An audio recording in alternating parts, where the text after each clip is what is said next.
Okay, today we're going to be taking a look at iSpring's amazing content library. It has everything from characters, templates, backgrounds, icons, and objects for you to use to enhance your courses. First, make sure you're on the iSpring Suite tab. Then go ahead and move over to the Content Library section of the menu bar. Here you can find all of the content I already mentioned. Let's begin by selecting Characters. Here you can select your character options, but you'll notice that some characters are locked.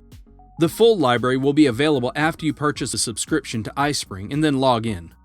To do this, just select the Account button from the top of the screen and then choose Sign In to the content library.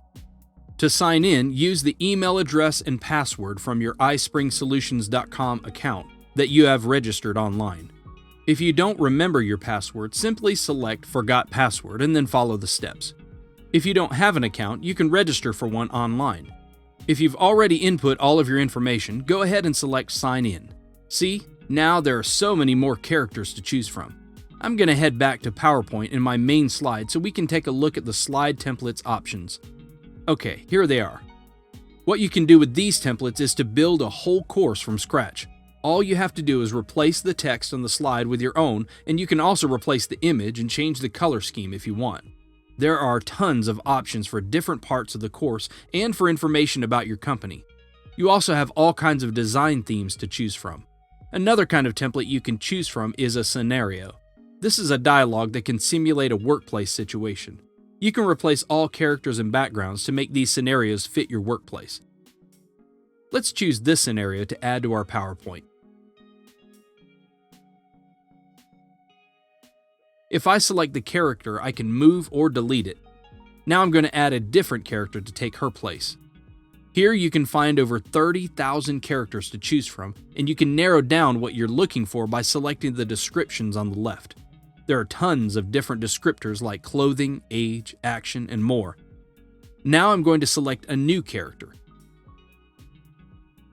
Laura looks good to me. I like this image of her standing and smiling. Then I will select Insert. Now that I have Laura on the slide, I can crop her legs out of the shot and then adjust size to fit the scene.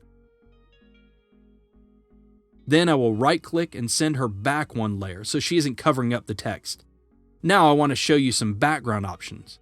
And again, you have a whole bunch of background images to choose from. Whatever industry your training is targeted for, you'll be sure to find the right setting here.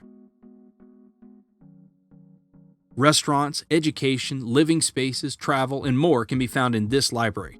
And don't forget that you can swap out any backgrounds in any of the templates I showed you earlier, making customizing your own tailored course amazingly quick and easy.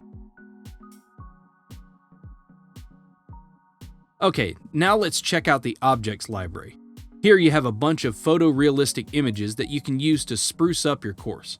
You can add little notes on a notepad, or you can put screenshots of your software or website on a smartphone. The sky's the limit.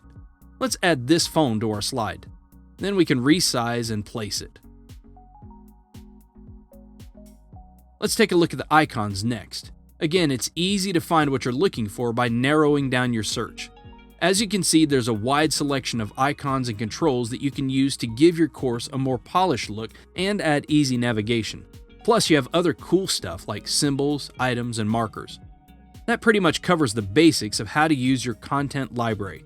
You can just pick what you need, mix and match, and make small adjustments to make it into exactly what you need. Try it out.